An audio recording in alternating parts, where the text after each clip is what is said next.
Vous êtes toujours, bien sûr, au Lambermont, à Bruxelles, où se tient ce Conseil national de sécurité.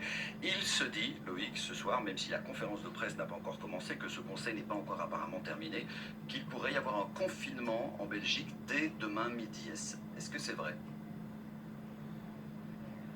Alors, on va prendre toutes les précautions d'usage parce que nous n'avons pas encore obtenu ici la confirmation officielle de cette mesure, mais effectivement, plusieurs sources évoquent ce confinement général sur la Belgique à partir de midi, peut-être 13h. Vous voyez, c'est pas encore tout à fait clair. Si confinement se confirmait, il serait effectivement question de la fermeture totale de ces magasins dits non indispensables. On ne pourrait alors plus sortir que pour aller chercher de l'alimentation, que pour aller chercher des médicaments, pour se rendre à son lieu de travail, si bien sûr il n'y a pas d'autre moyen pour effectuer ce travail. Voilà, excusez-moi, je me tourne vers cette fameuse porte derrière laquelle se tient le Conseil national de sécurité pour voir si ce n'est pas terminé.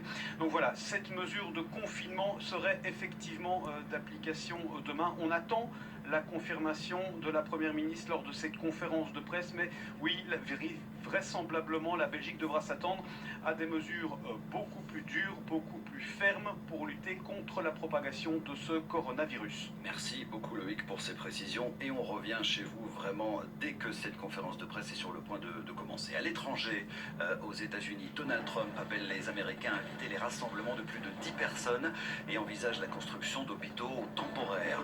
En Ukraine, 3 hommes ont été arrêtés pour avoir volé 100 000 masques sanitaires. Ils avaient organisé un véritable trafic. Ils risquent jusqu'à 10 ans de prison. Et puis, comme on l'a déjà vu, cette pandémie a aussi des effets positifs sur la pollution. À Venise, par exemple, la désertion des touristes a permis aux canaux de s'assainir à la grande surprise des habitants.